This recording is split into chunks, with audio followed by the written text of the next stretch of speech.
Oh yes, so the video has just started streaming. I'm just saying hello.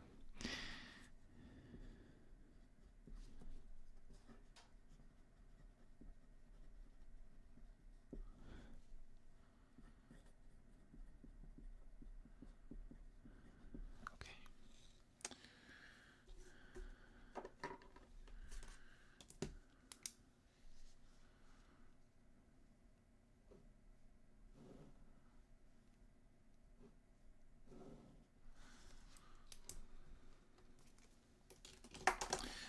Okay, good afternoon and welcome to MAE 106, Discrete Mathematics with Probability. My name is Richard Kohar, and this is Lecture 15, Set Operations Revisited. Yes, and there's less panic. Hello to everyone that's saying hi in the chat. Good to see that everyone is ready for this. And okay, so, and again, yes, I'm still. Can we get a solution for the Venn diagrams? Yes, these are good things. Yes, I know. I'm still working on that. I was going to post. I'm trying to send back the tests. Tests are coming, and I have a video that I was trying to post, but it wasn't uploading quick enough. It's still being processed.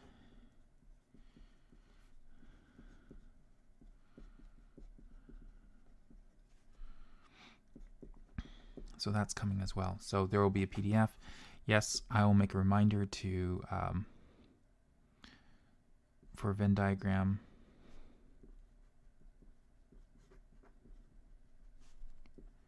answers for the assignment.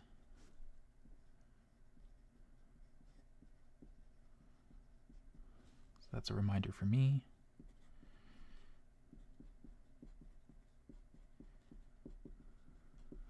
Okay. Yes, so they're coming. Something happened with I was trying to make sure everything got uploaded so that people didn't panic or didn't, so that there was some answers with it and it didn't upload. So, okay. Such is technology.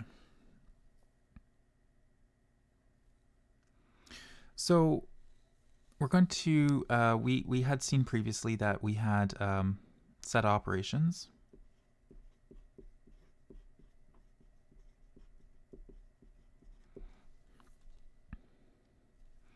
So we had, for example, we had the complement,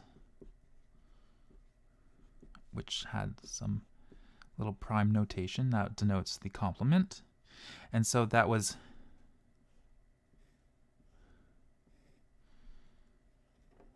this was A, it was everything outside of A.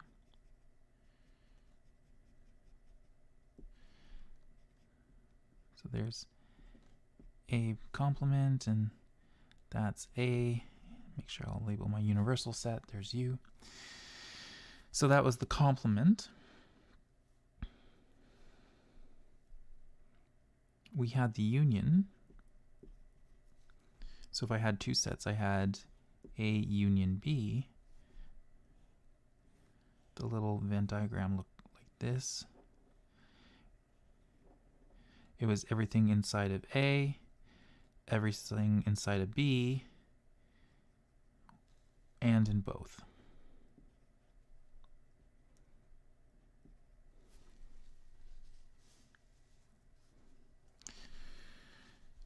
We had the intersection.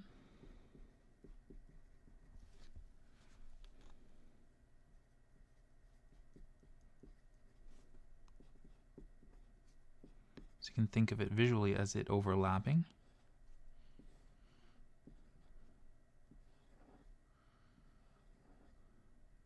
So everything that is in A and B.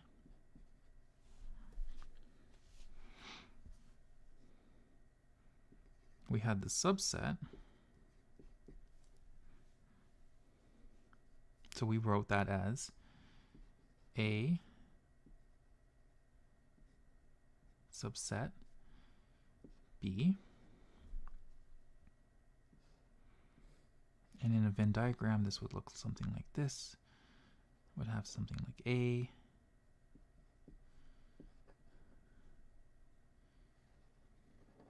Here's B. Okay. And for equality,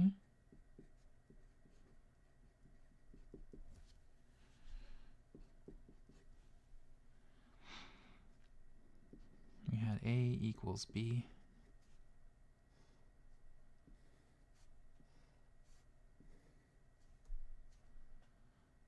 And it was just the set, and it was the same set A. We'll call this set the same set. So there's another set drawn on top of it, and we'll call that B. And so that's the same. So these are the set operations that we had covered previously in lecture 13. In 14, oh sorry, maybe in 12, because in 13 and 14 we did the principle of inclusion and exclusion, and we did an example in lecture 14. So this is very similar. So drawing up connections, this is again how we help ourselves to remember things.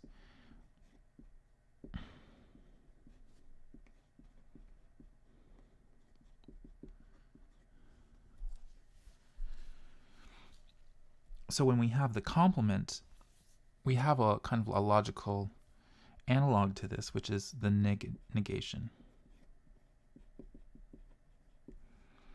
And so we would have something like not P.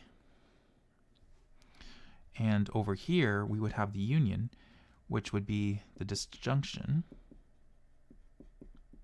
Again, because the union is using or, we think of P or Q. Over here, we have the intersection, and we remember we were saying that the elements, it's all the elements that are both in A and B, and so that's the conjunction, because that's the and.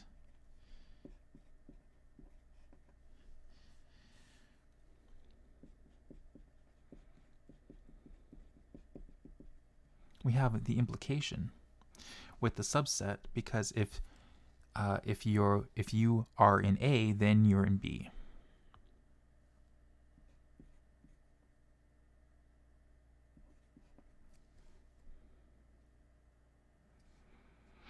And lastly, we have biconditional, and that would be P if and only if Q.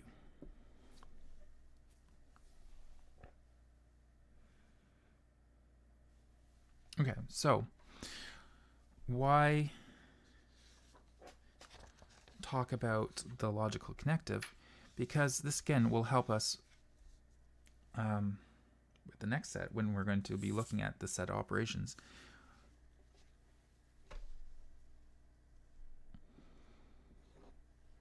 So when we have the complements and things like this, you're already seeing a connection with the logical side that we had already done, like the rules of inference.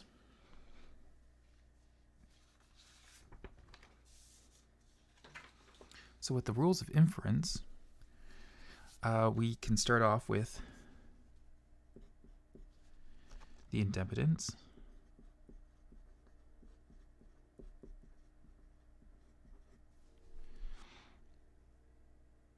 Right, and I think we had like P and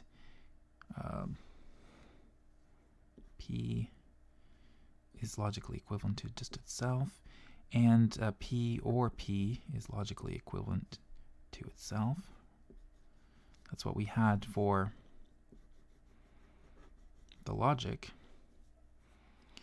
But because we already have this connection, this idea that the set of operations are kind of like a set version of it, I can also write, if I had a set A, and this one is and, so we'll use the intersection. So A and A is equal to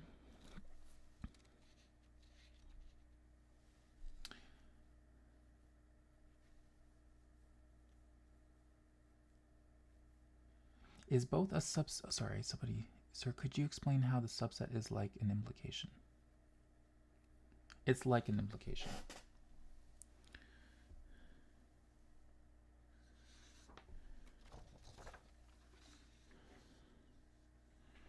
Okay, so why?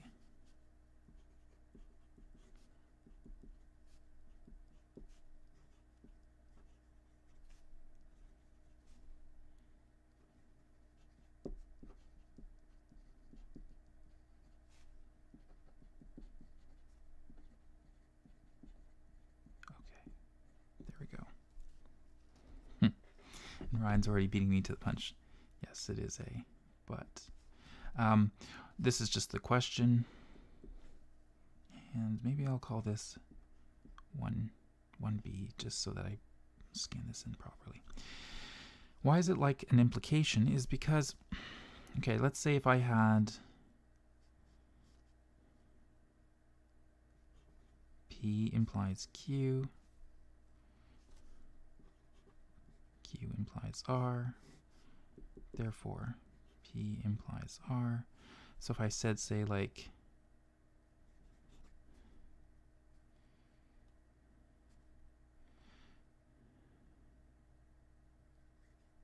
if I'm in Kingston,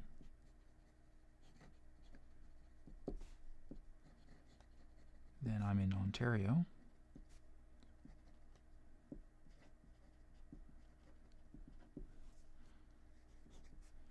If I'm in Ontario,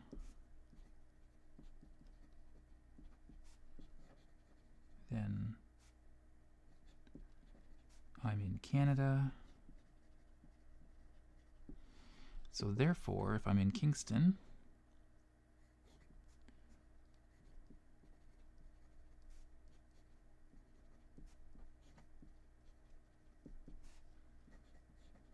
then I'm in Canada.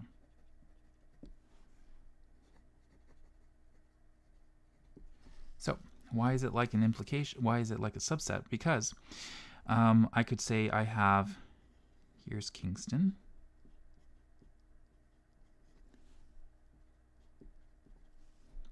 So that would be all the set of people in Kingston, and that's me. Okay. Then that city is inside of the province of Ontario.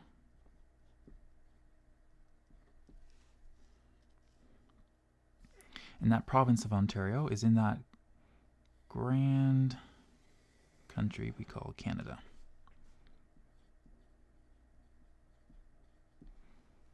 And so visually we can actually see this then. So if I'm in Kingston, then I'm in Ontario. Yes, this is true. I can see that. I'm in the set within Ontario.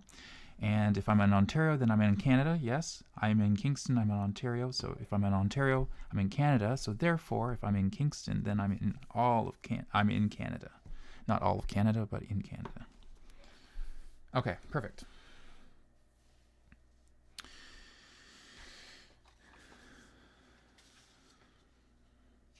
So somebody has said A intersect A is equal to A. Good. Let's see if I can make this clear.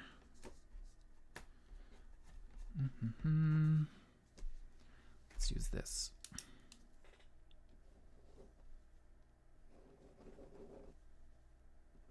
Oh, you're not going to work? All right.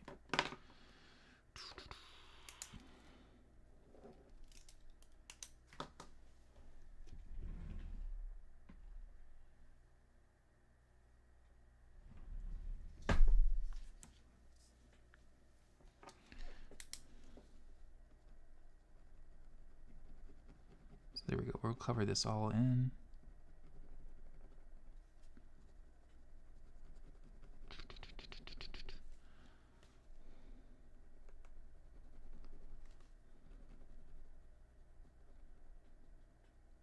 As best as I can do.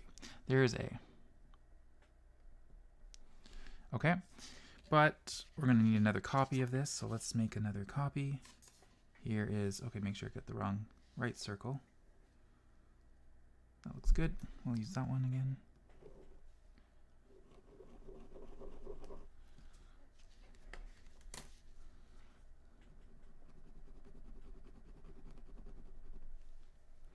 There's another A. So again, if I overlay these, taking A and A over it, They fit perfectly over one another. So again, that means that A intersect A, or with itself, is still itself. So again, it's idempotence. If I did A union A, okay, so I had A, and then I'm going to do a union with itself. So it's an A or in A. It's still going to be itself. It's still going to be A.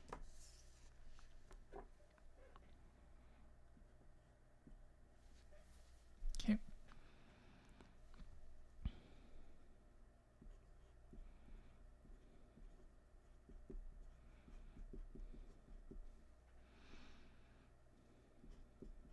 So we had associativity. So in logic, we had this one is concerning about the brackets. So it means that if I had A intersect B intersect C,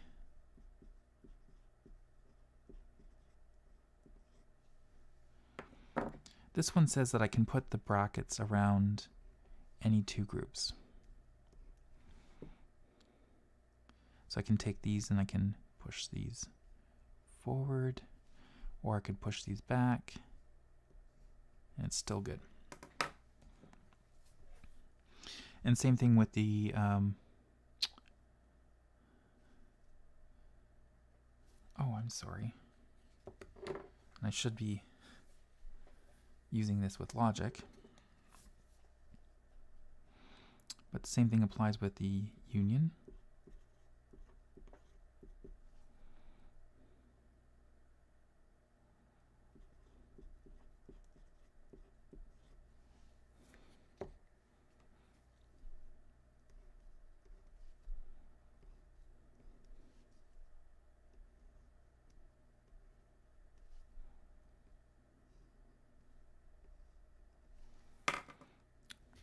And what I wanted to show was the similarity with the logic, which was, so if we're using and, so this would be P and Q and R.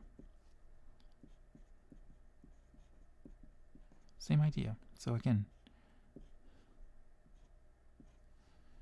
these are holding over again from our logic. So this is why I kind of kept saying it's probably a good idea to understand and kind of keep these terms memorized, because we're going to be seeing these over and over again. And you could have a formula sheet,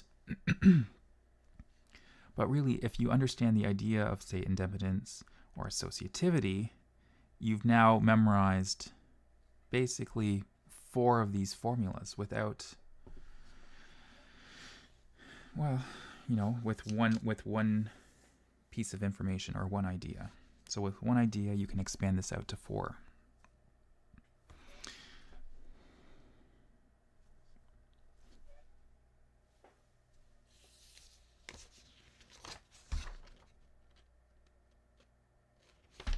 Okay.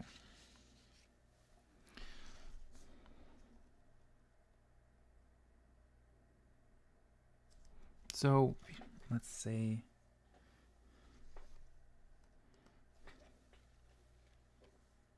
if I pull out a ruler.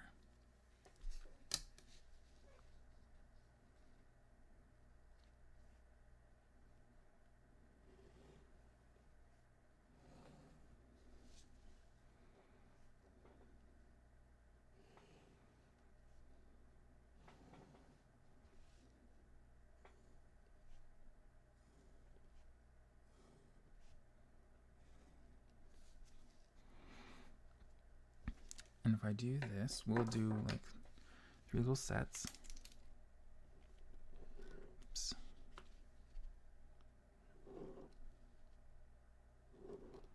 Copy this again over here.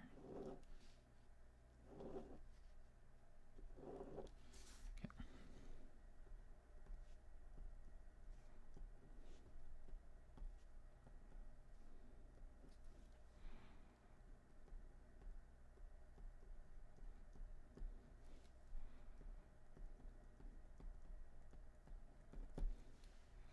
So visually, what we could do is we'll do A union B. So that's all of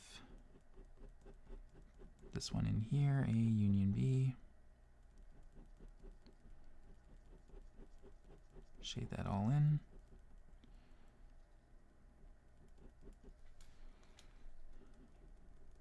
Okay, that's good. So we've shaded in A union B.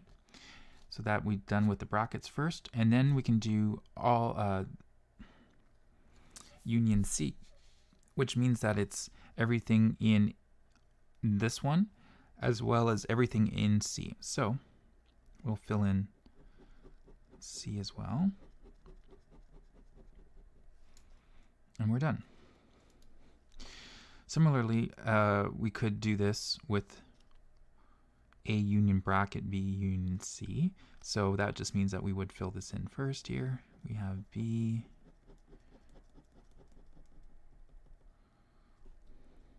or C. Okay, so we've done what's in the brackets first. And then we'll do or A. So we'll fill in with this.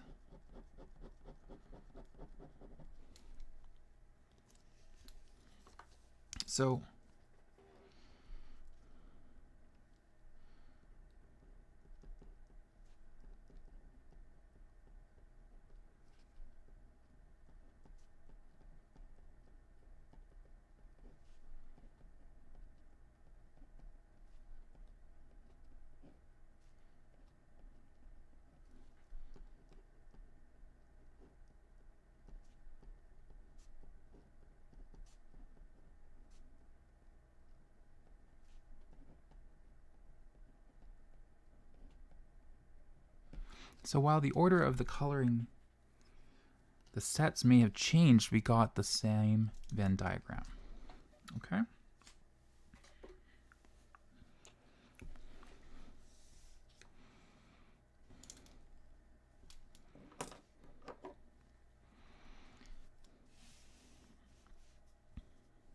So we had associativity, then the next one we have is commutativity.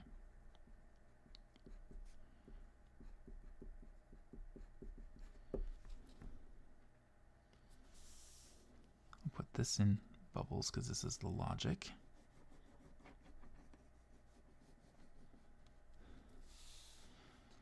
So with the logic, we had P or Q is logically equivalent to Q or P.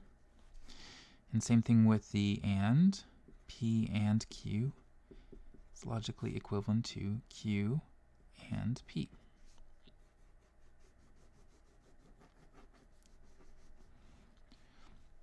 And those same things can hold over for the sets. So we can have A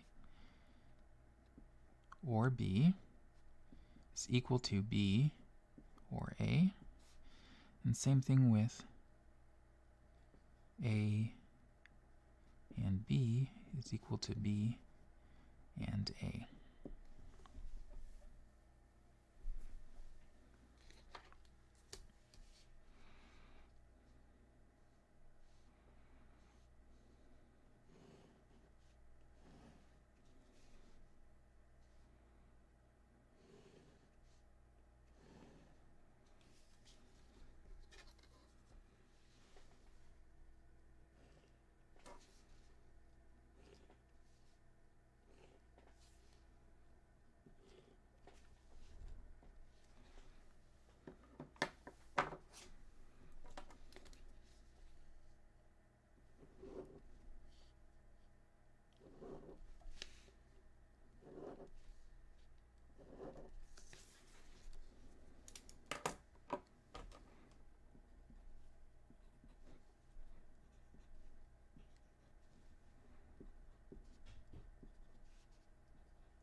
Okay, so with this, let's do A union B and B union A.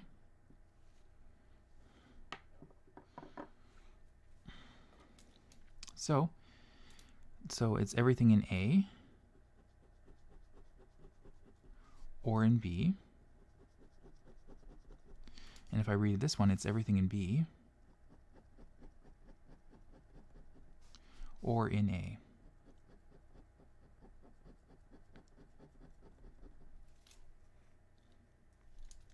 Again, it's the same Venn diagram.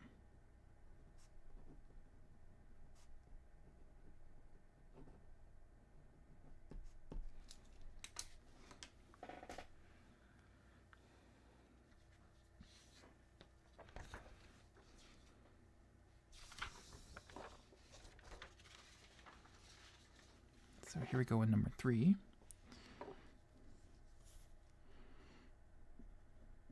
Okay, so we've done independence, associativity, commutativity, and now the next one we have is distributivity.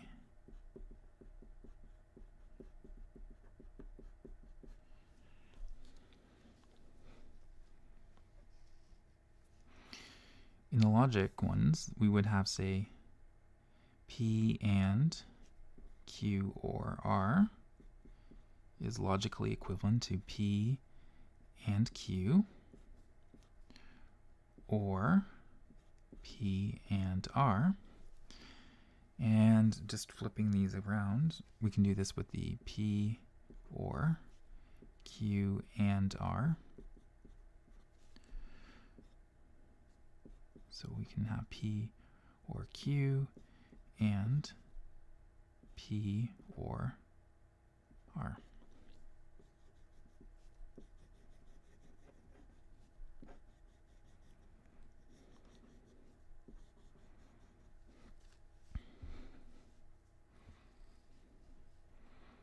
So I can write that kind of the similar one with the set notation. So if I'd had A intersect B union C, that is equal to A intersect B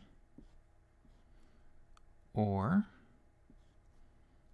A intersect C.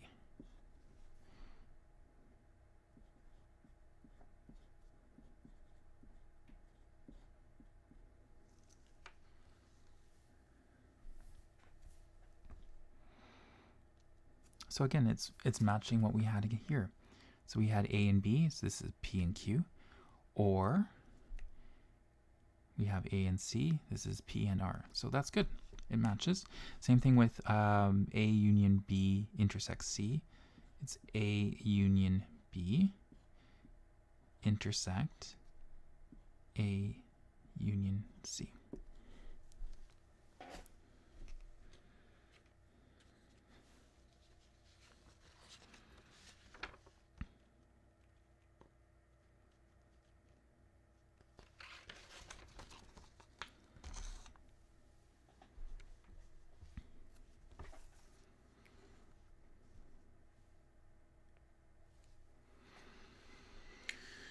How will we show this?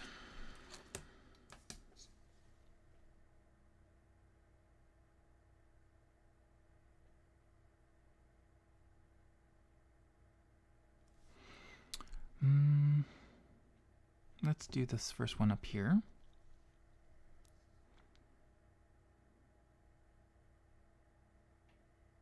Okay, so I'll do just 2.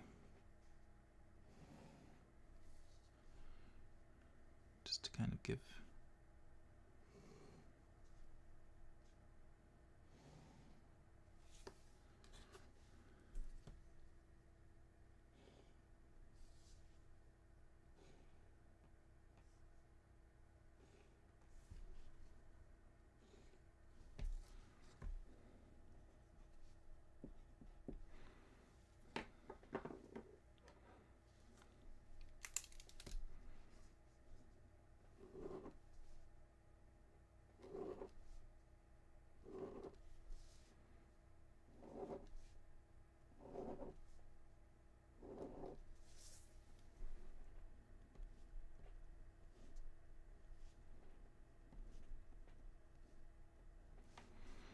So we're going to work on the left-hand side. So on this one, we'll have A intersect B union C. And over here, I'll have A intersect B union A intersect C.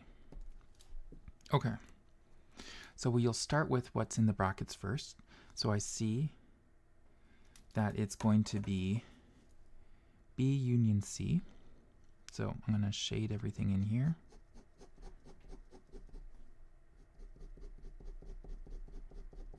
Okay.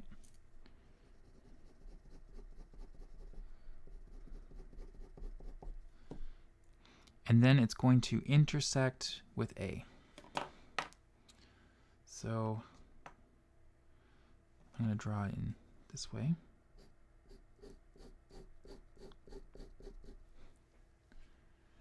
And so where we have the crosshatch is the area that we want. So it's going to be in through here. So let me grab the eraser. Where did the...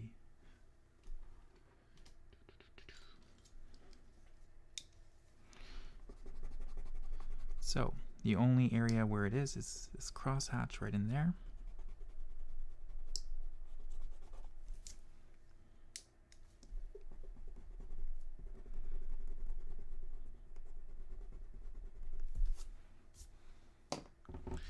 So it's just right through in here.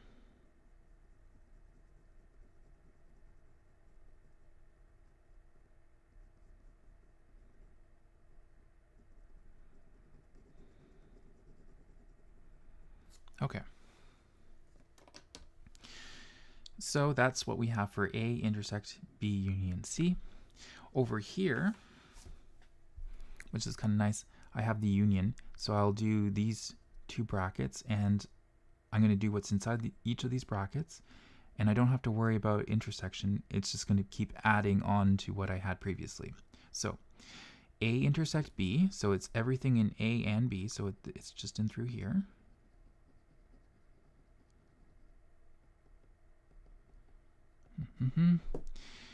And or everything that's A intersects C. So it's this region in through here. So I'll fill that in. And because it's the or, it's going to be either A and B or A and C. Okay? So again, it was two different ways of coloring in the Venn diagram, but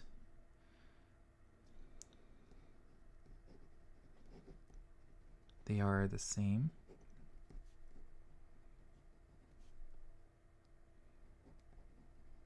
Venn diagram. Okay. It's not quite a proof, but it helps to illustrate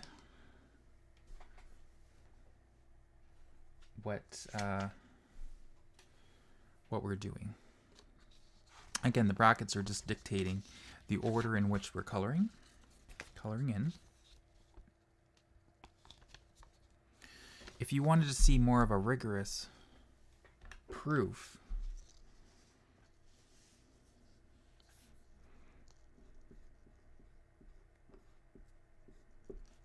so we're proving A intersect B union C.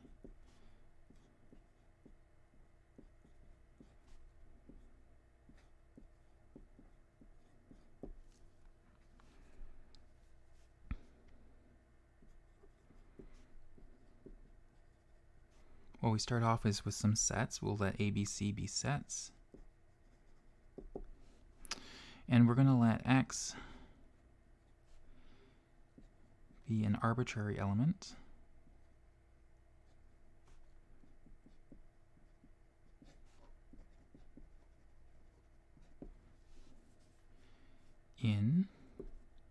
In the left-hand side. So we're going to start in A intersect B union C. So that means that it could be an element somewhere in here. There it is. Could say that that's an element X. It's an arbitrary. So what we say is, we'll say that X is an element in that set A intersect B union C.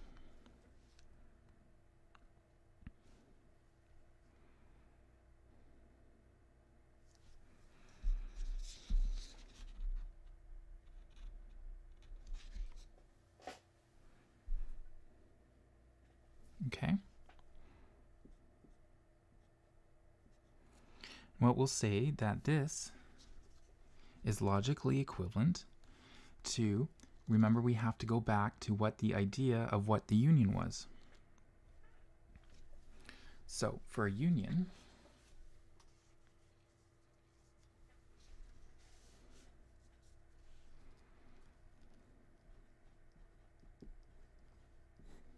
when we were defining A union B, we said that this was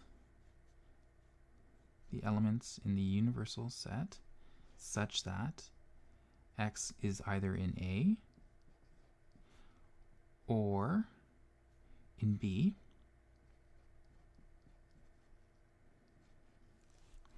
and with the intersection,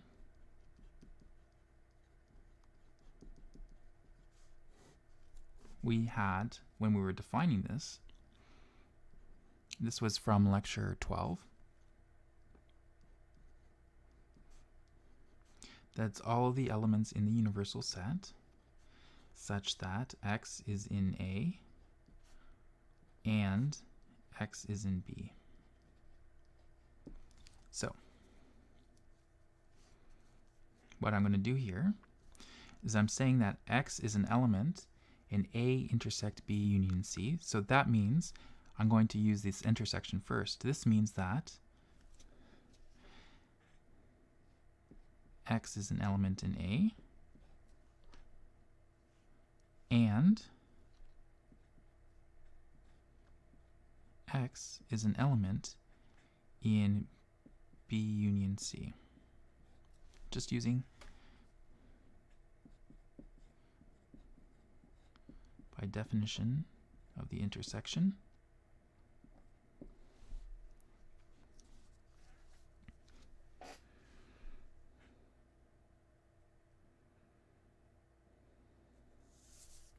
Okay.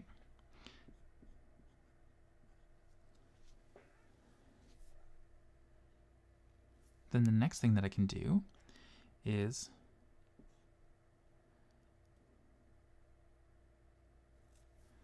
I'm going to apply distributivity. Now I'm going to be using the laws of logic from what I did previously. So that means that I can have X as an element in A and, oh, no, I'm jumping the gun here, sorry. Where did the tape?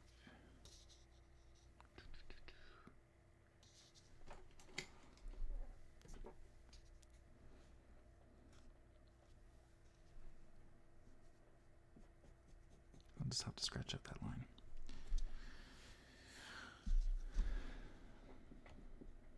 Okay, so the next thing that I have is I can expand this one out here.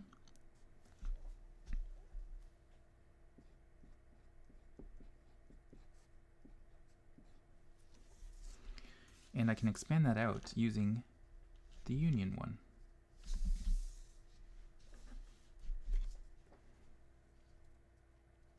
Right through here. So X can be an element of B, or X can be an element in C.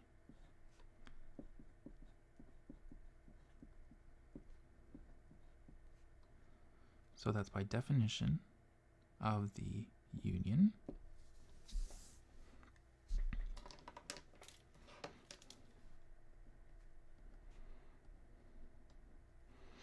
Okay, and you can be thinking of these like propositions.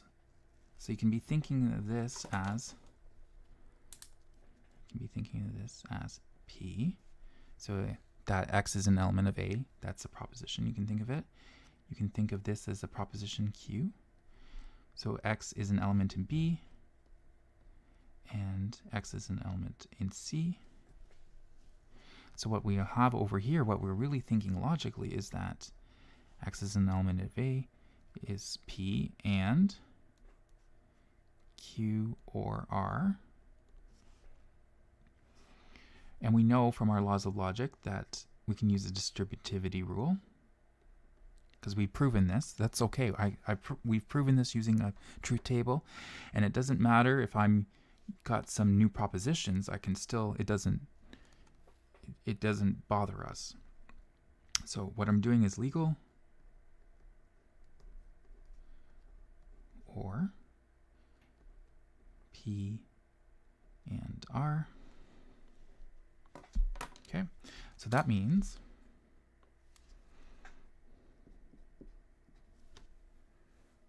that I'll have, think of, so now this is my P and my Q, so P and Q, so that'll be X is an element of A, that's my P, and X is an element of B, or X is an element of A, so that's my P, and X is an element of C.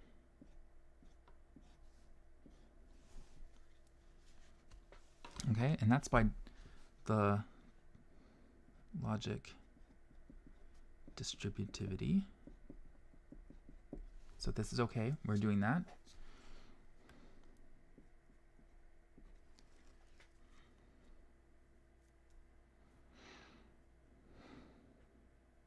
And then we're almost done. And because I can use, I'll apply my definition again of my intersection. So I have A as an element, X is an element, and X is an element of A and X is an element of B, which means that X is an element of A intersect B.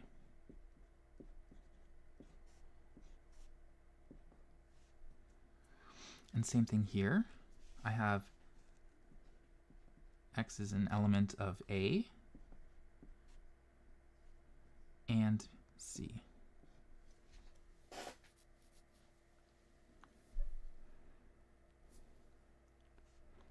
So again, that's by definition of the intersection. And I'm almost done because I have this V here. That's the union. And what that says is that it's X is an element of either in A and B, or, and by that I really should be using the union, A intersect C.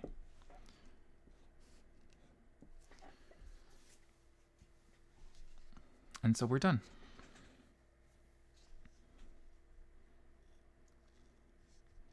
So what I said was that X is an arbitrary, so any element in A intersect B union C. And what we showed by using the definition of the intersection, by the definition of the union, and using the logical distributivity rule, and then converting it back into set notation, we were able to show that the arbitrary element that was in A intersect B union C is that element that is still in A intersect B union A intersect C.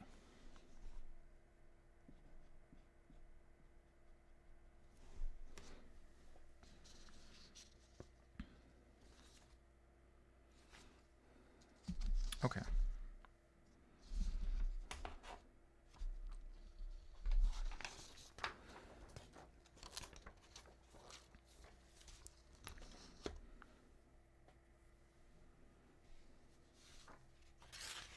So, just continuing on.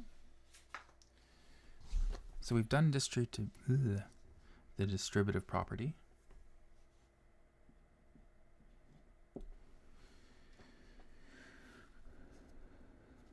De Morgan.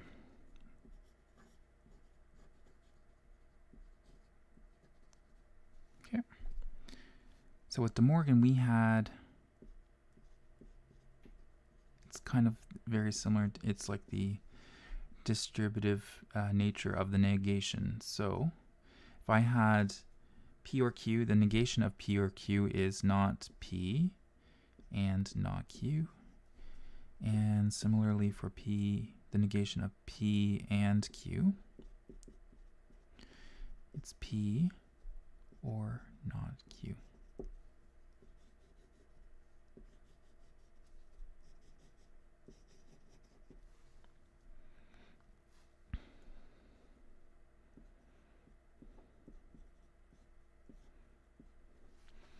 What's nice is that now that if you've learned your De Morgan law, sorry, did you flip the or to an and? Oh,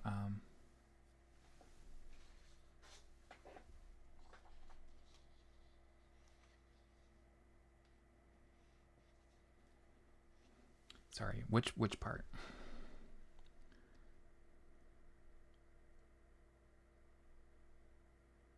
Or did you mean with the De Morgan?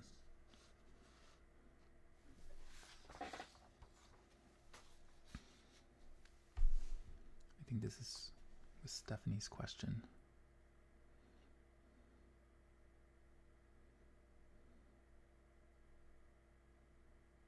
Yes. Okay. With De Morgan. Okay. With a bit of a lag. Yes. The negation. It switches. I thought I had a good.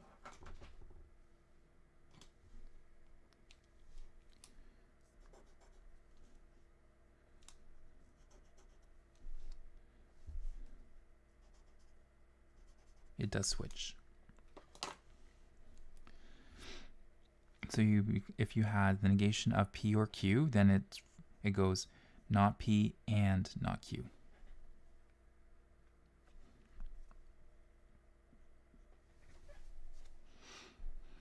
And it holds over in sets as well. So if I had A or B, and I take the complement of it, then it becomes A complement and, or intersect, B complement. And I can write the similar rule again, A intersect B. If I take the complement, it would be A complement union B complement. Now, if you don't believe me, let's do it with a Venn diagram.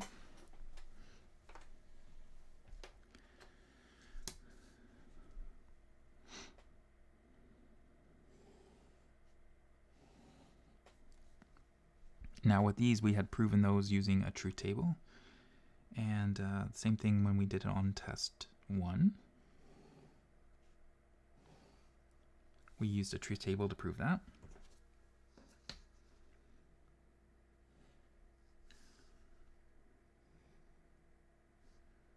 But for a visual confirmation, let's try this with some Venn diagrams. So over on this, on the left-hand side, I'll do A union B complement. Over here, I'll do A complement union B complement. Or sorry, intersect. Okay.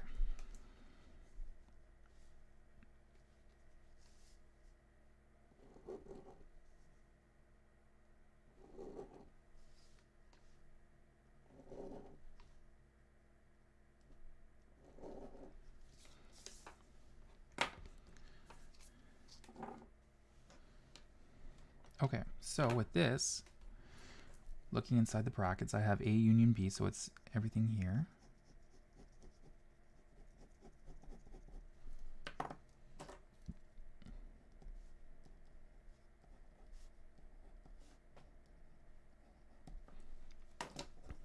Okay, so it's right there. But then I need to take the complement, which means that it's going to be everything outside of A or B.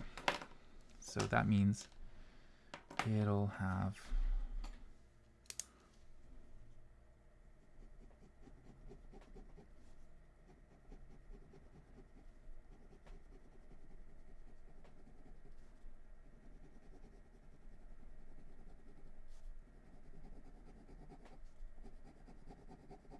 everything outside of it.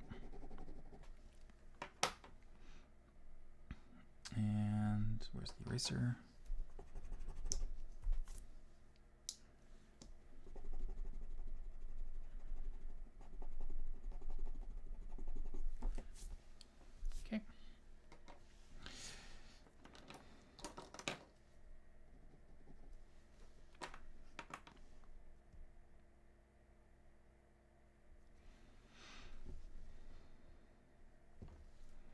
on this one, it's A complement, so it's everything outside of A.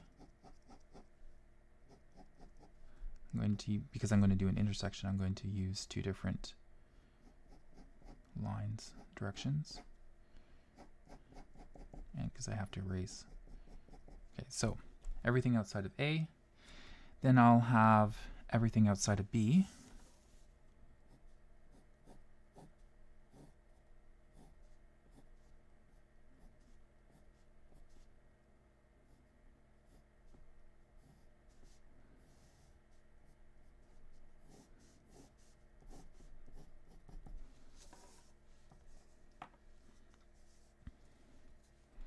So we see where the overlapping cross lines are, is everything outside of that area. So I don't need to worry about anything on the inside here because those are just single lines. I don't have to worry about the intersection of A and B because it didn't even... there.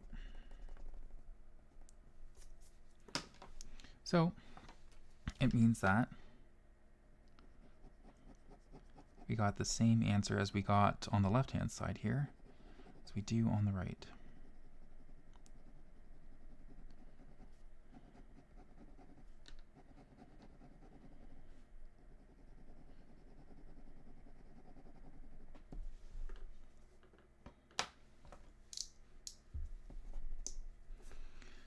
And when you're doing your Venn diagrams for tests, make sure that it's very clean, that you don't have any stray marks, that you've shaded in all the areas that you're required. If you start to shade in things or there's marks where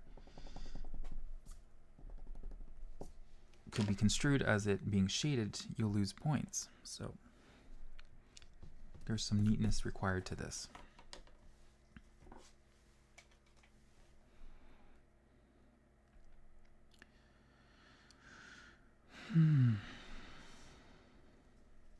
Okay.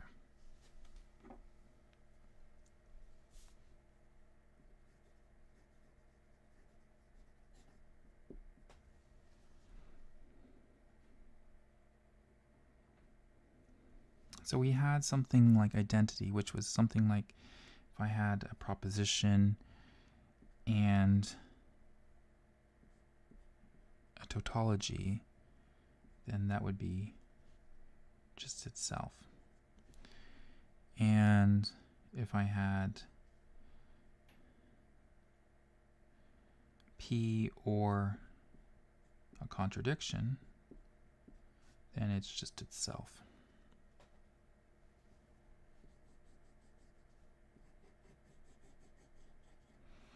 And we have the same idea again in set theory.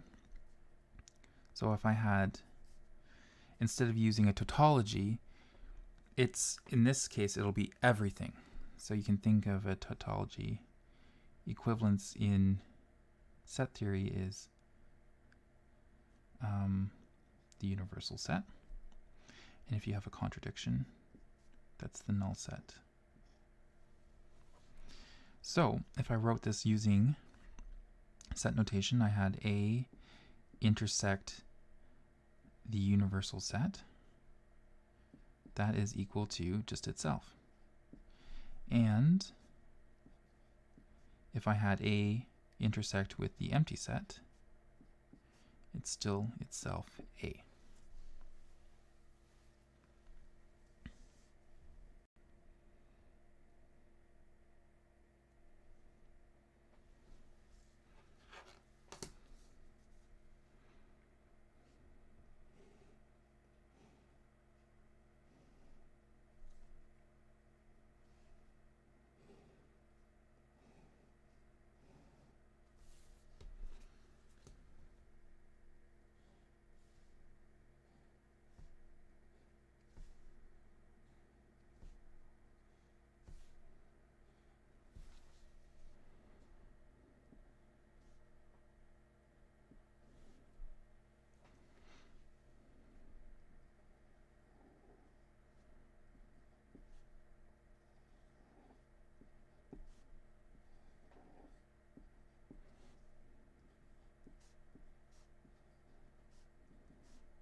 So the universal set is that rectangular box that we keep drawing around all of our Venn diagrams.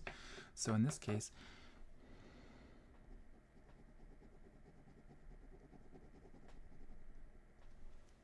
there's our set A.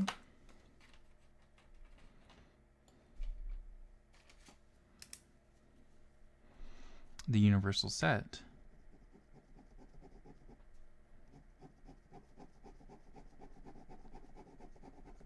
is everything inside that box.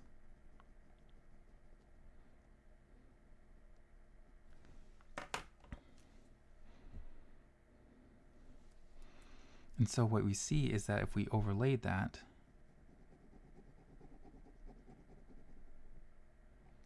it covers completely the set A. So if we're looking at the overlay, A intersect the union is still just itself.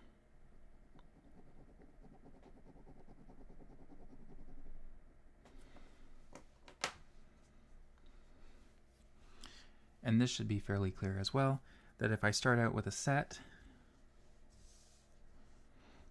let's say if I work with just using roster notation, if I had a set A,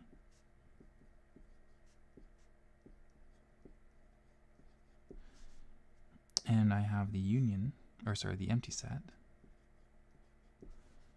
that A union the empty set would be equal to 1, 2, 3 union the empty set, which means that there's no elements to combine with it. So it's just 1, 2, 3, which is equal to A.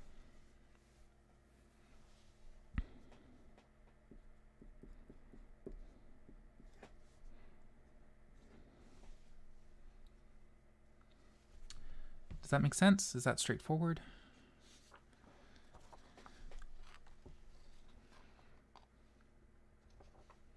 Maybe for some people it made more sense using logic. Maybe for some people it makes more sense using a visual component, like Venn diagrams. Just type in the preference. What do you think? What did you prefer? Did you prefer the logical approach, or did you prefer the Venn diagram or the visual approach?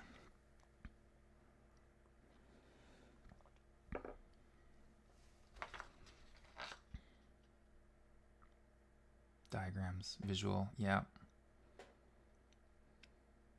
Venn diagrams. Now, yeah, seeing the Venn diagram helps me. But working with set builds, yes, it makes more sense. Okay. There's different approaches. Again,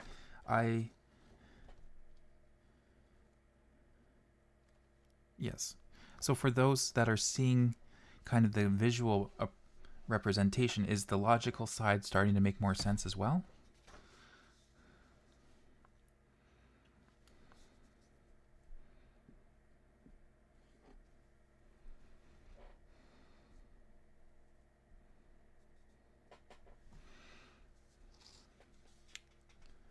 That should be hopefully the goal, is now that we got kind of a different, but the logic, yeah, it needs a bit more practice. Okay.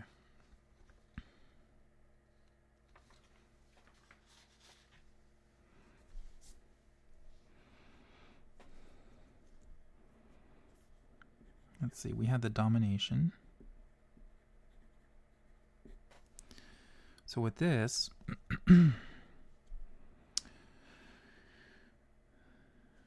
if I had P or a tautology, this just dominated and became a complete tautology. And if I had P and a contradiction, this dominated and became a contradiction.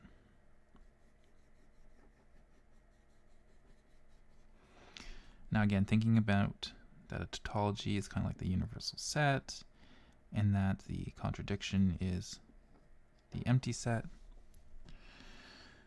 If I write this using set notation, I can have A union the universal set is equal to the universal set. And if I had A intersect the empty set itself is the empty set.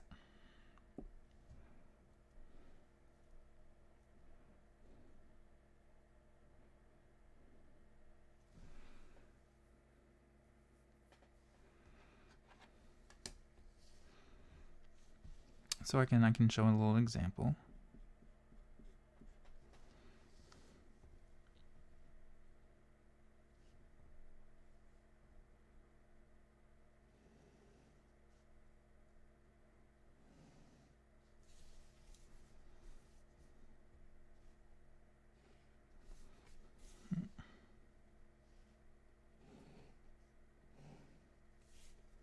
Yes, practice, practice, practice, exactly.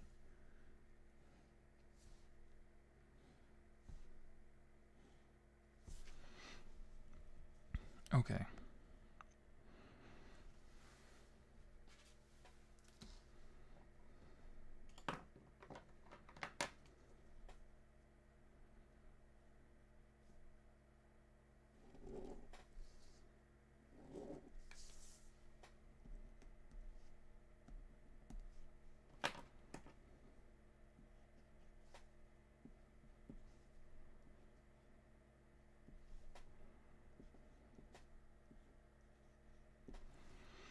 Okay, so on the left-hand side, or sorry, on the right-hand side, let's do that. The universal set is everything.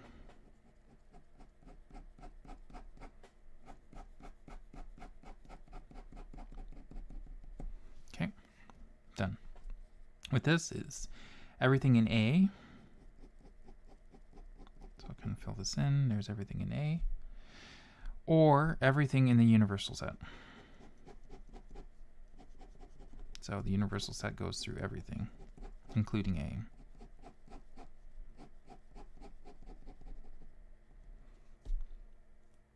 And so you can see that this is equal.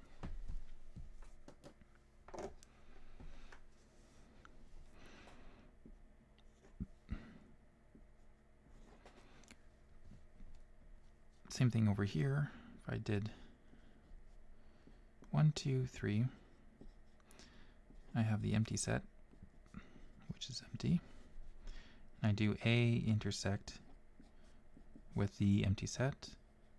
So 1, 2, 3, intersect with the empty set.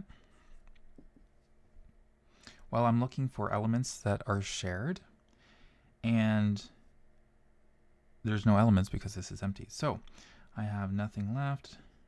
There's nothing that is shared, so it's empty. Therefore, it's an empty set.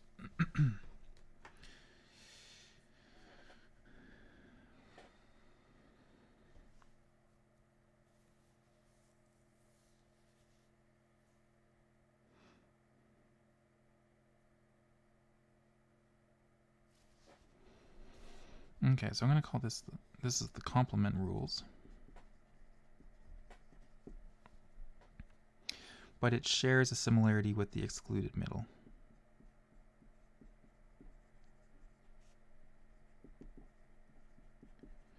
Which we knew as P or not P is logically equivalent to a tautology.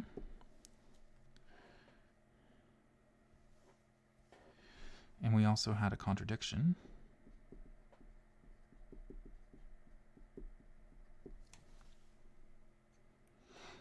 And that was P and not P.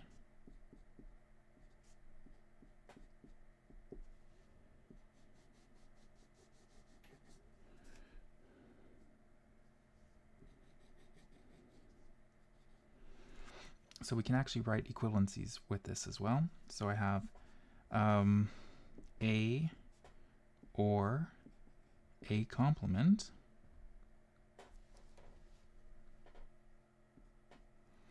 and what do you think that A union A complement would be?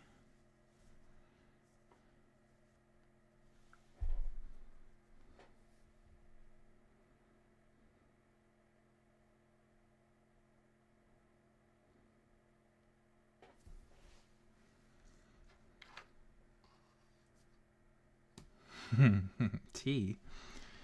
Well, we don't have T in the set theory, so what would What would be the T be in equivalent in set theory?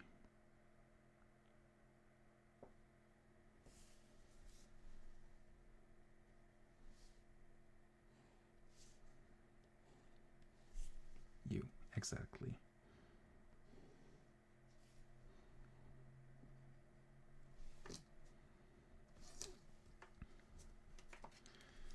And to kind of illustrate that, let's see if I can.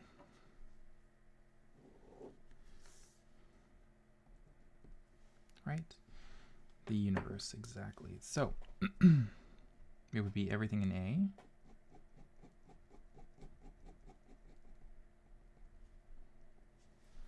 And then everything outside of A.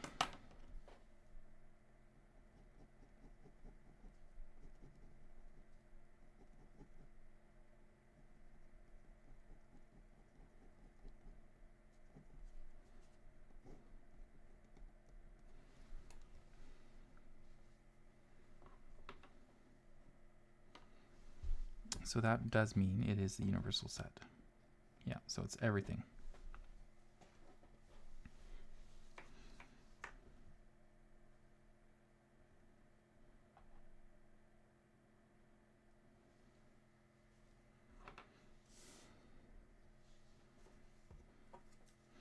The other one that we can do is A intersect A complement. And what is that equal to?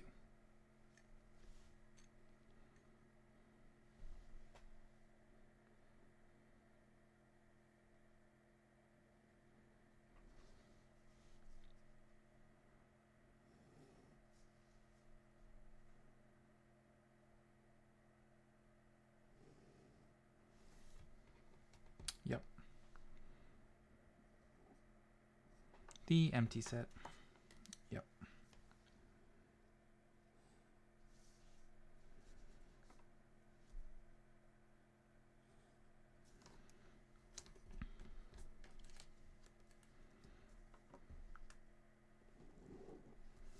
There's A. So what you can see is that there's no elements that are in A that are in A complement. So it is empty.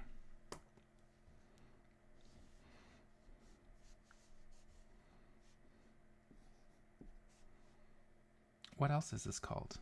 This is an example of what kind of set?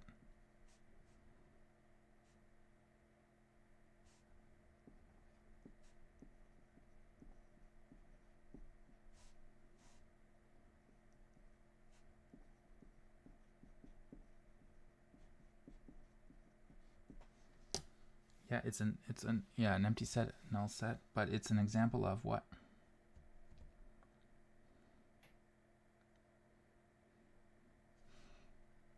The intersection or the overlapping area of it is empty.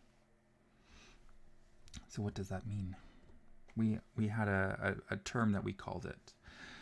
It's not a contradiction. No, that's the logical analog to that. Yeah, that's a contradiction. They're mutually exclusive, exactly. So this is an example of mutually exclusive sets.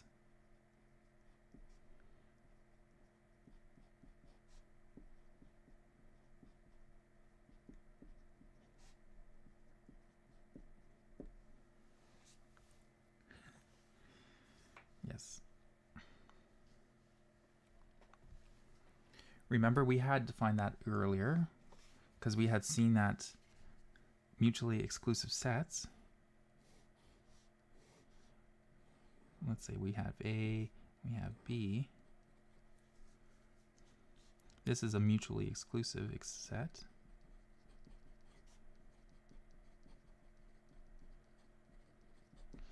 When there's no elements that are shared between one another. So in this case, A intersect B is empty. But the same thing can happen here. I have two sets here, and there's no overlapping elements. So then it's an example of mutually exclusive.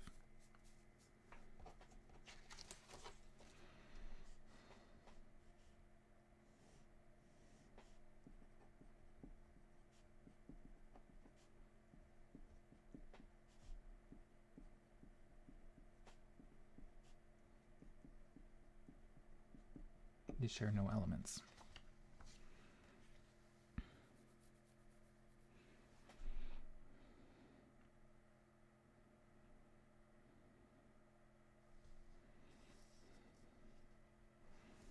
So this is kind of like A, here's B.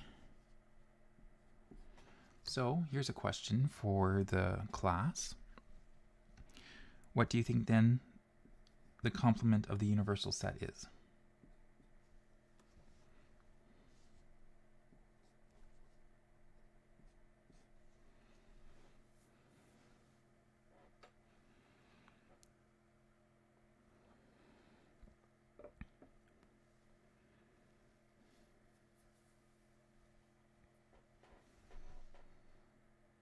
Yep, it is the null set.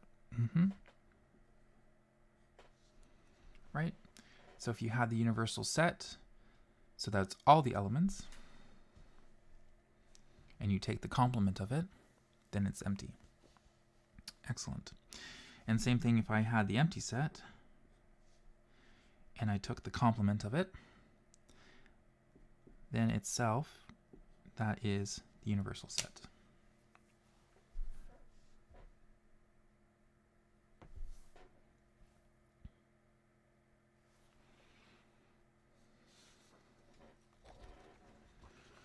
Okay.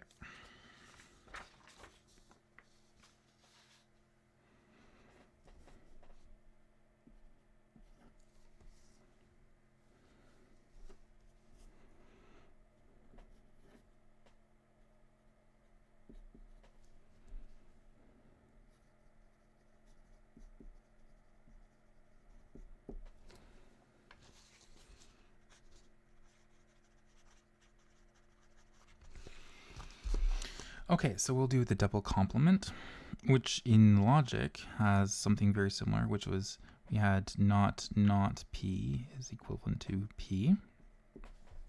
So that means that if I had a complement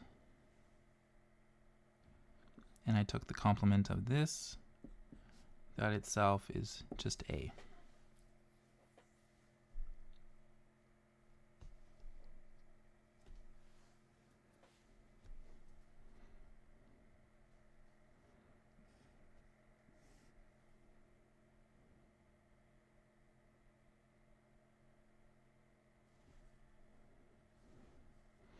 Yeah, you can think of it as double negation, double complement.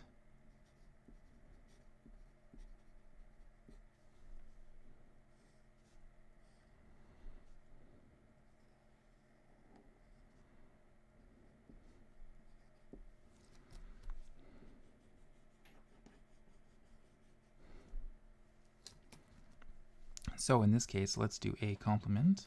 So that would be everything outside of that.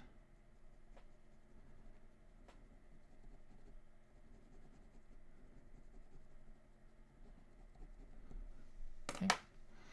Then the next step would be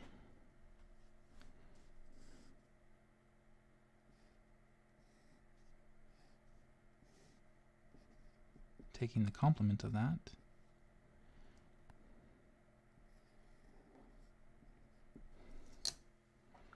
So we would be taking everything outside, or inside is basically, it starts to flip, but it's everything that's not in a complement, so that would be A. So everything just kind of flips it.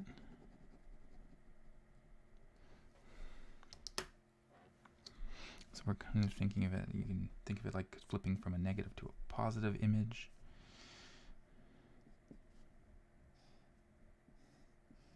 And without me stating the obvious, well,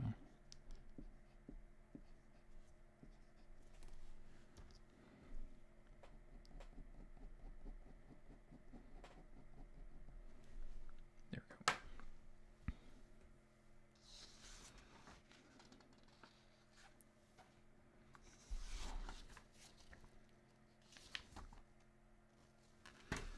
So with that, we can actually do like an example.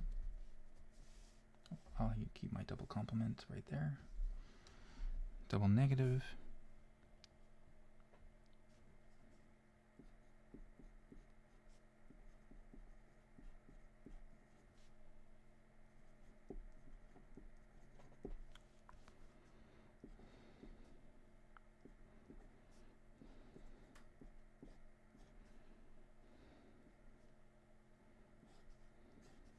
Boy, there's a lot of complements in there.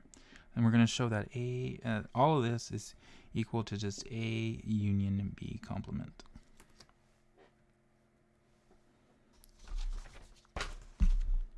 Okay. So, starting with the left-hand side.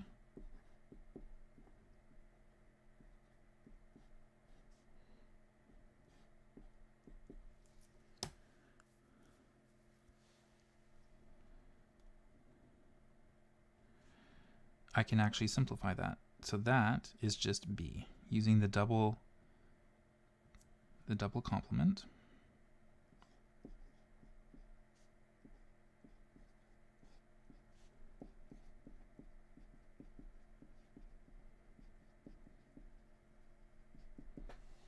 Okay.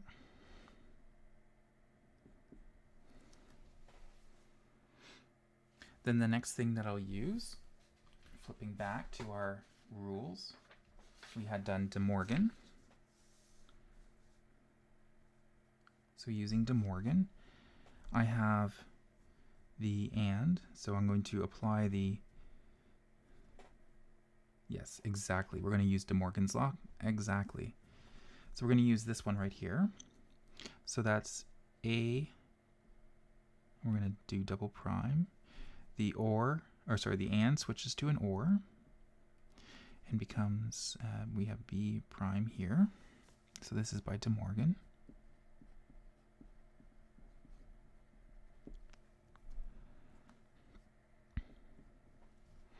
We have a double complement here, so I can simplify that.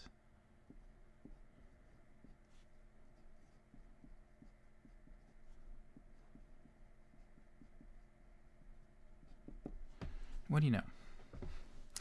We've shown that this complicated expression on the left-hand side is equal to the right-hand side.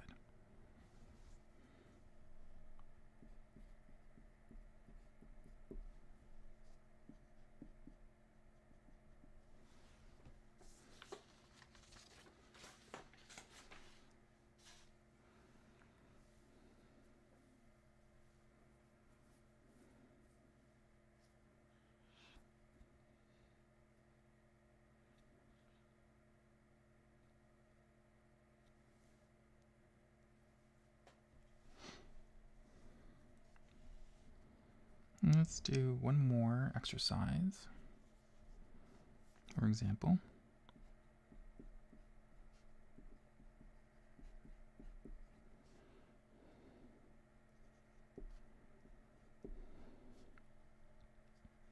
and these are from the textbook that I'm using.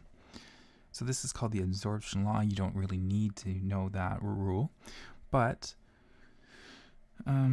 what they're asking for us is just to show that A intersect A union B is equal to A.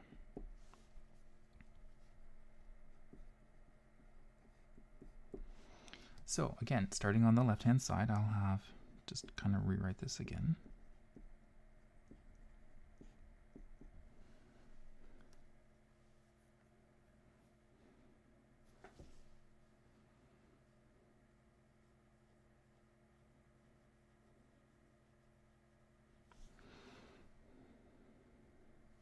And the way that I'm going to approach this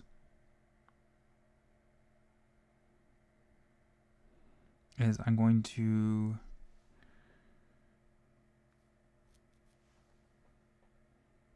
use kind of the just a second, I believe we're going to use the complement rules.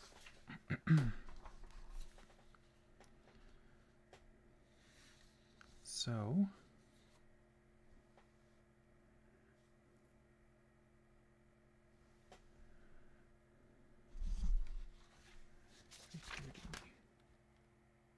oh, the identity. Okay, sorry. Let's do the identity. There we go.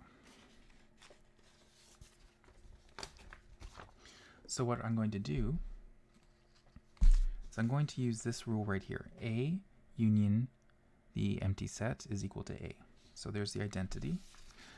So it's just a little bit of algebraic manipulation that I'm doing here. So I have A intersect A A union the empty set, union B,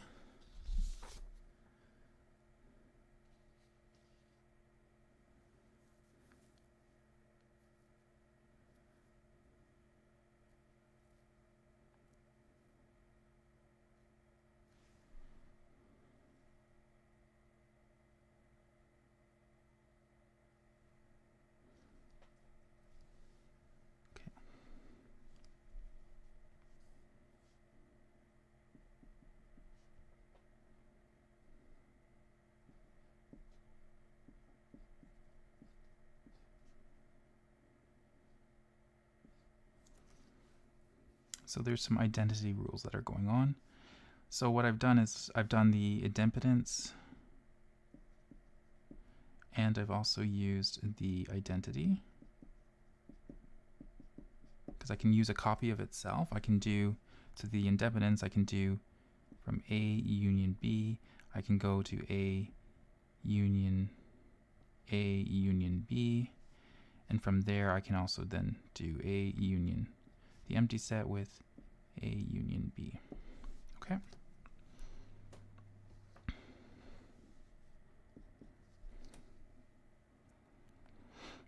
And then from here, what I can do is, because I have A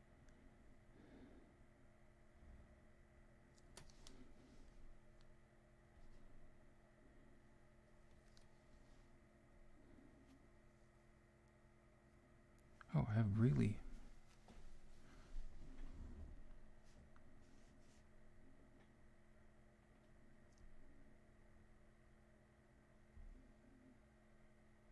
oh, sorry.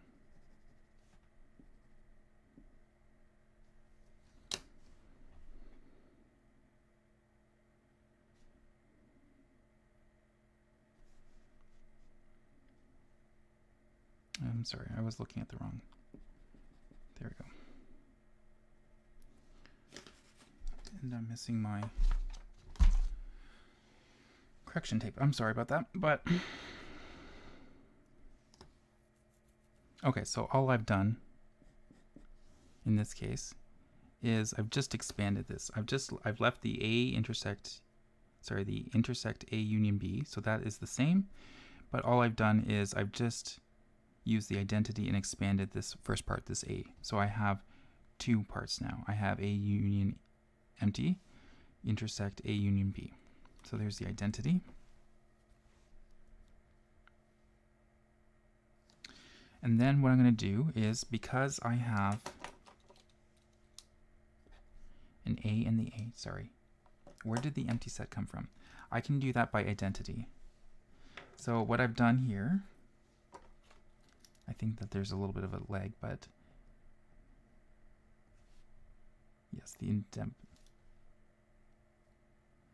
no, it's the identity. So right here. So what I've done is I've expanded it. And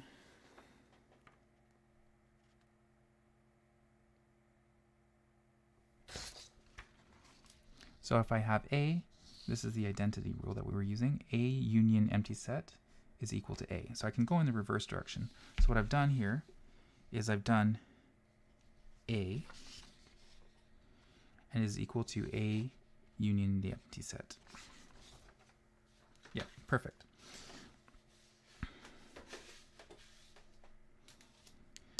And what I can show you is it's still the same one right here. So there it is. So that's all I've done. I've just applied the identity.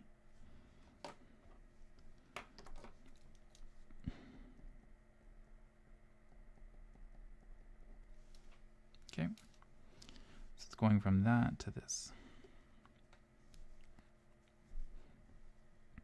Now what I have is I have the A and the A, which means that I can use the distributivity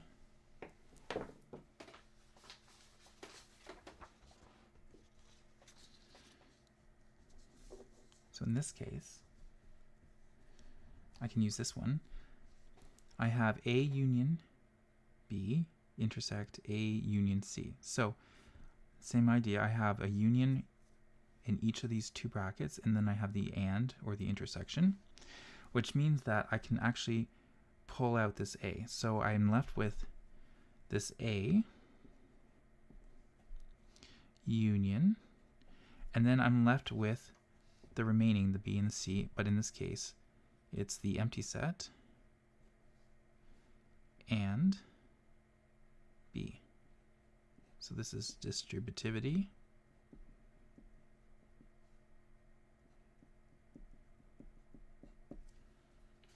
Why expand does the distributive not work?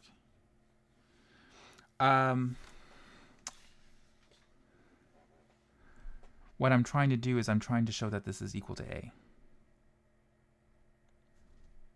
Because now, yes, he's asking why does... We could do it that way immediately, except I need this empty set, and what I'm doing right now is I'm trying to get a... this is, well, equivalent to our idea of a contradiction. So we have the empty set intersect B,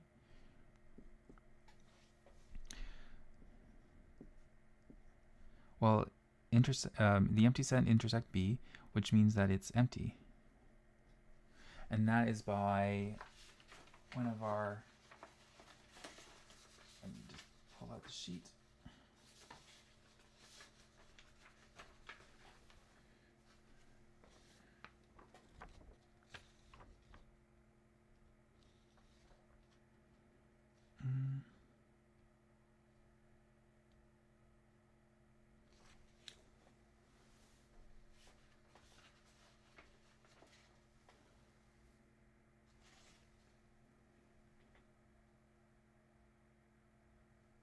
Oh yes, that is part of the domination. So there we go.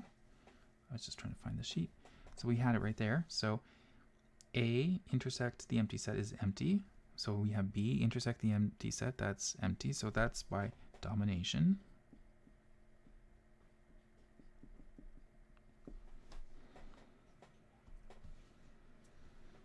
And then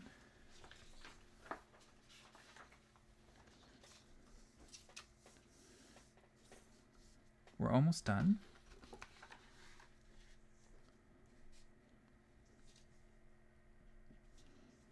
A union with the empty set is equal to A.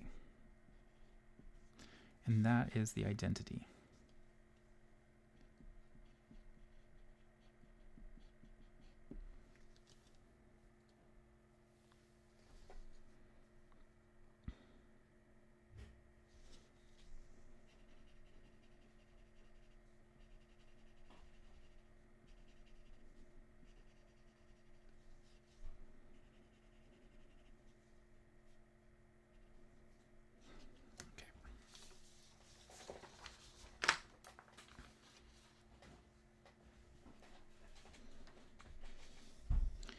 And so what we've proven is the left-hand side, which was A intersect A union B, is equal to A. And that's the end of the proof.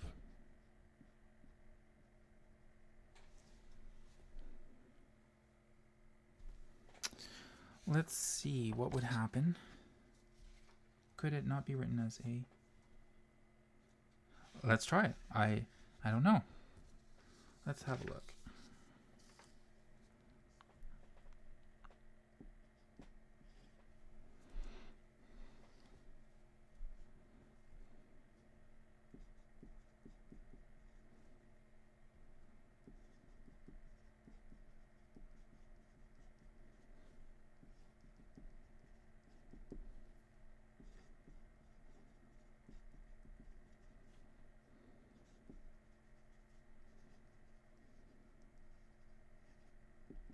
So from the audience, let's try distributing this first.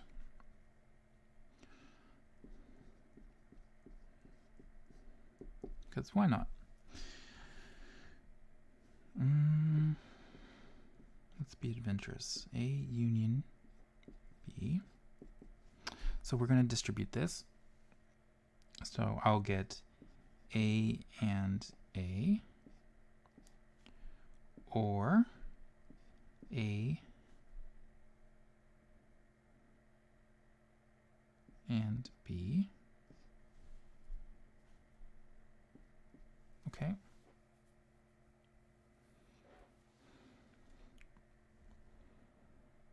Now what's the next line that we should do then, following the suggestion from the audience?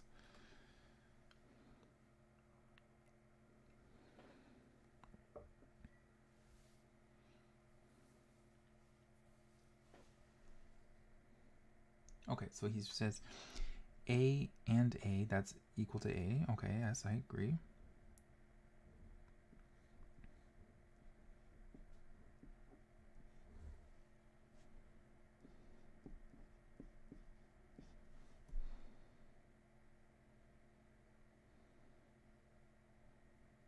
And then he says, and then the union of A is equal to A. But which rule are you using to get to that? So I'm okay with this part right here, but which step are you getting to A? So you're concluding that this is equal to A. What rule are you using to get to that?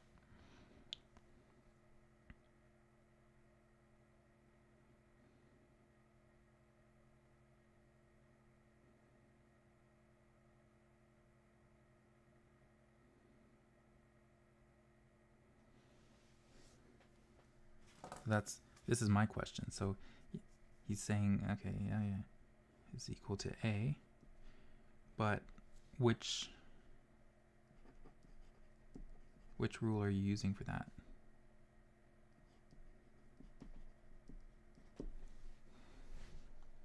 Maybe associativity, but the operations. Okay. Yes.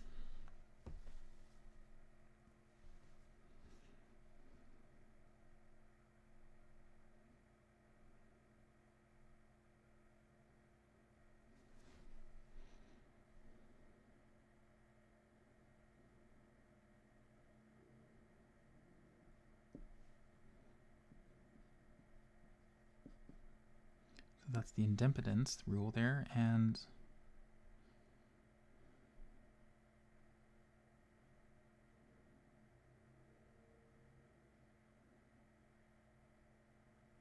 yeah.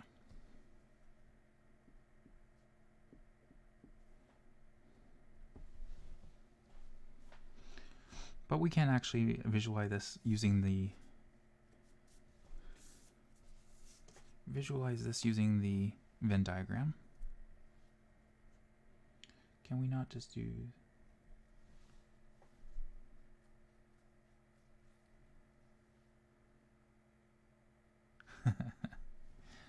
introducing the empty set allows for it to be shifted to address B, which was creatable? Yes.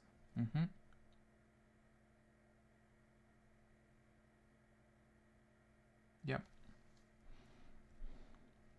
So there's got to be something that we can add to this. So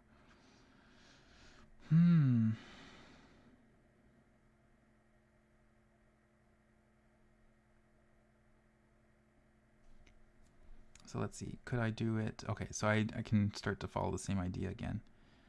I'll A and so I'll do the interest. Could I do it like this? The identity now.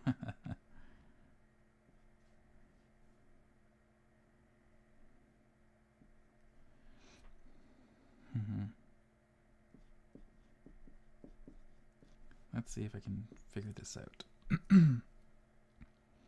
Now from this I will do A intersect. No, it'll be the union. Then I'll have A intersect B. We know that intersection and B, so that's empty.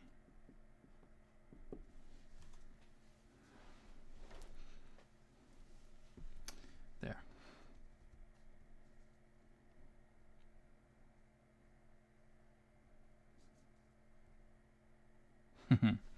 So basically what I've done is instead of using the intersection in this one, I use the union. I can, so I've done this. So this is,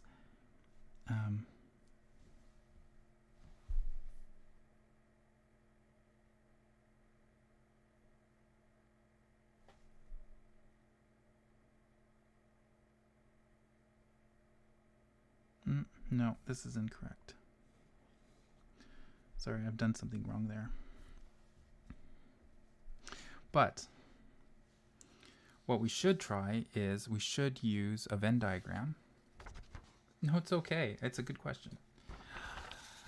I just hadn't thought of how to do it in a different way. But what we can do is we can check it out on a Venn diagram.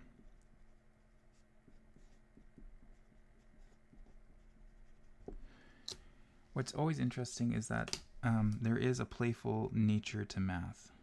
I know it sounds weird because people don't think it's very creative, but sometimes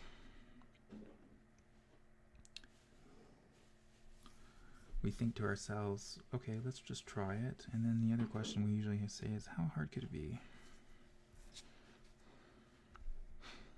And sometimes it turns out to be very difficult. Sometimes it can be quite trivial.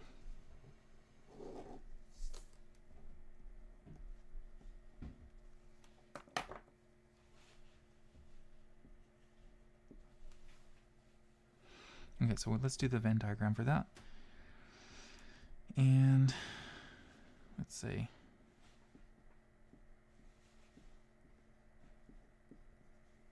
Okay. So we'll do the A union B.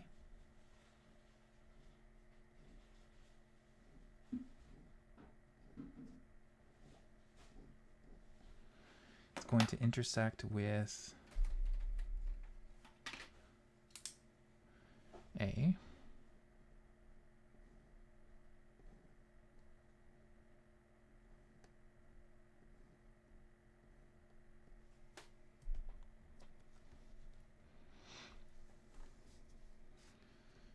Okay. And just from looking at that, it's just that cross section or that crosshatch.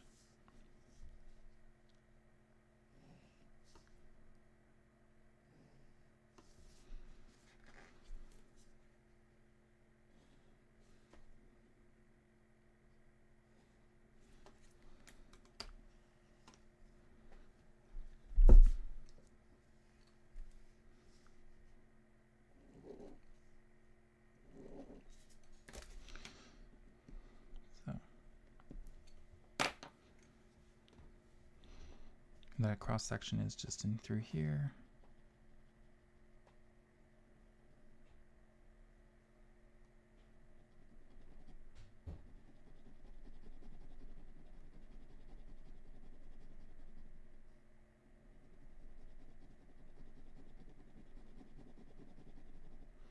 Which is just A.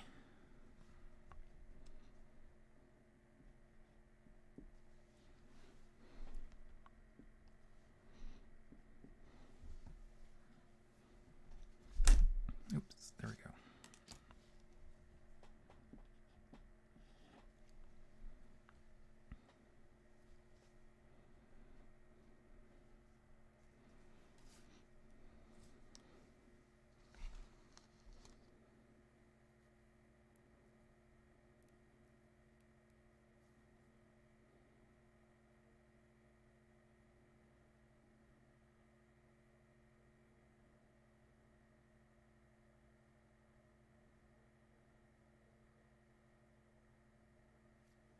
Okay.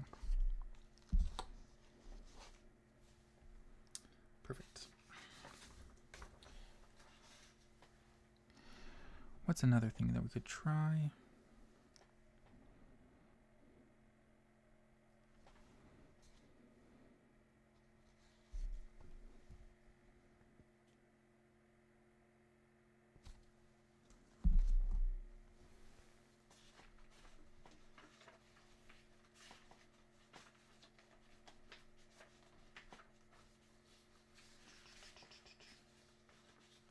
So we did the Morgan's Law. That's all good.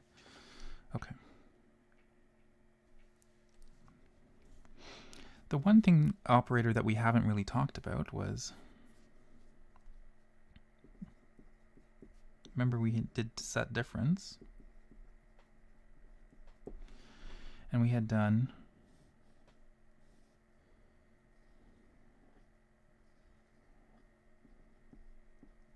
so here's A union, or so if I did A, so I have A, I'm going to take away B. That would be just everything that's left in here.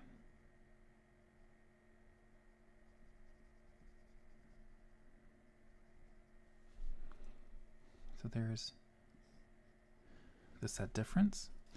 And the other one that we did is, it is important, the order does matter in which, or the syntax.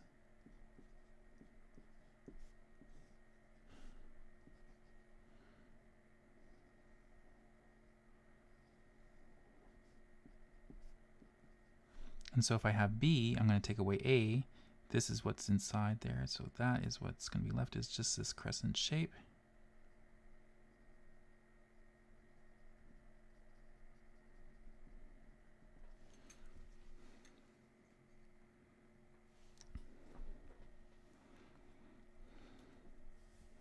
So what I can show you is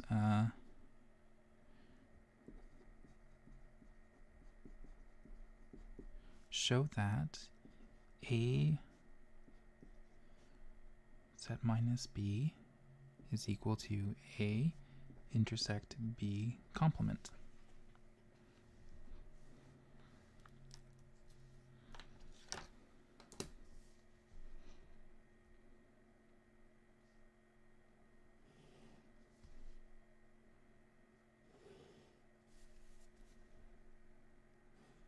So I've already drawn A set B, or sorry, set minus B. So I won't draw that again. But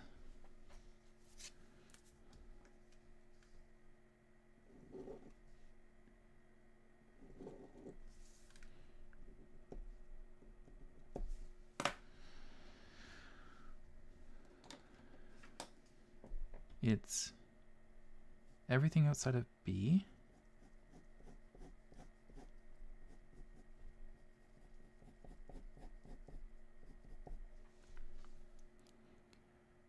and A.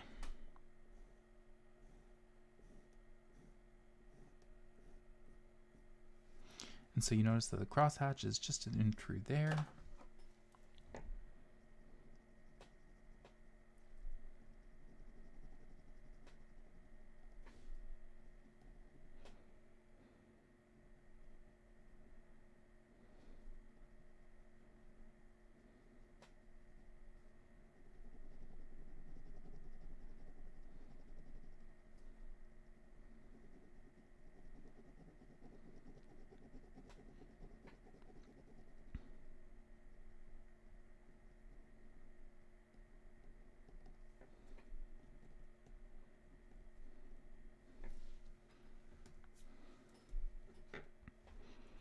And again, so that they're the same.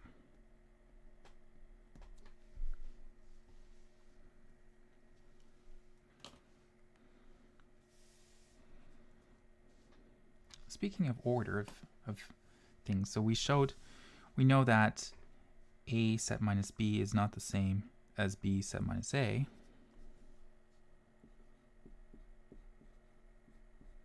So they're not equal.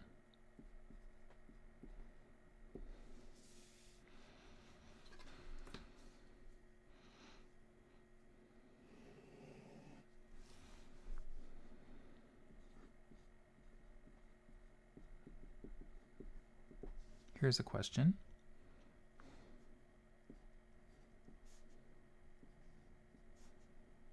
If A is a subset of B, and B is a subset of C, then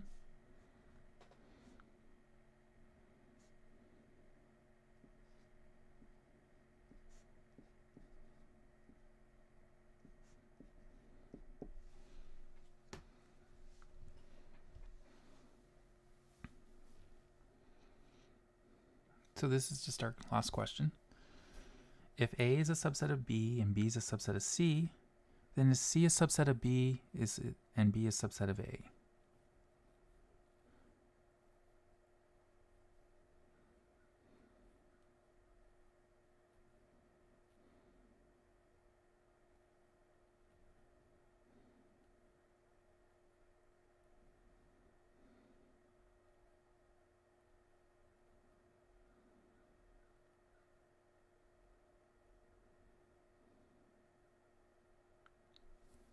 That's right. I would say no. And I would even go be a little bit more specific. I would say not necessarily.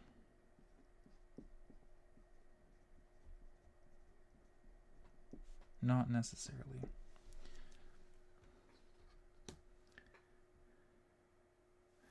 I think someone is catching on too. I would say not necessarily.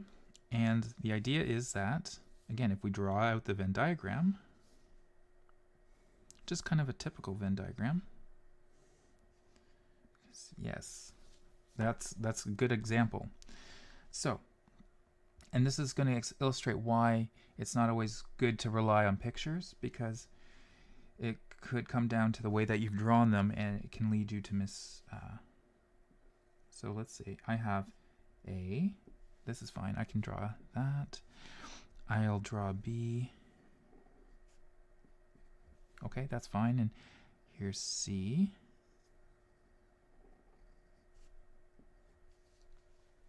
Okay. So those are the subsets. And no, C is not contained in B and B is not contained in A in this diagram. But when I put this little line underneath this is not a strict subset.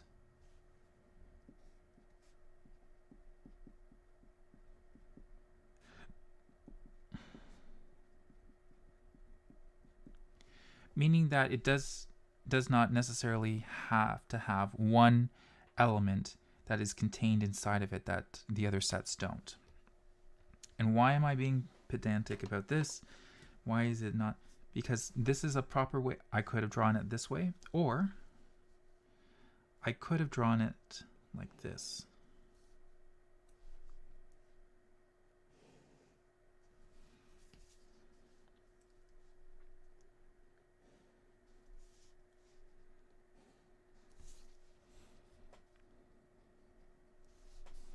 I could have also drawn like that. So I could have this as A in the same set B and the same set as C. So in this case, I've drawn it as a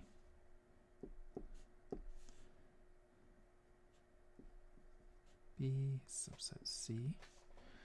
And in this case, I've drawn this, which is acceptable because of the way that I've written this. A is equal to B is equal to C.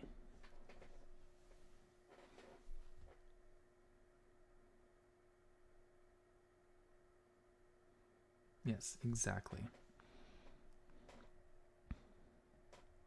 So when you write this, this includes both the case where it's a strict subset and where it can be equal to one another. Which also illustrates why a Venn diagram, just because you've drawn it correctly for one case, you know, here's one case. Here's one case, here's another case. And when we draw a diagram, sometimes there's a case that we're not thinking about. So again, this is kind of how Venn diagrams can fail.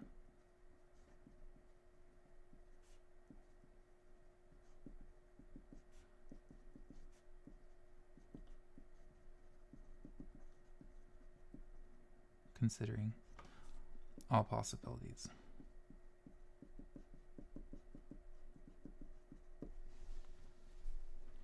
Okay. Thank you very much. I'll see everyone tomorrow. I will post an assignment and I will be posting the solutions for the test as well and sending out those emails. So keep an eye out. Hopefully YouTube will be finished processing the solutions video so that when I do send the emails out, so that people don't send lots and lots of questions about why this is right or this is wrong, because we'll have a video. Okay? Everyone take care, and I'll see you tomorrow.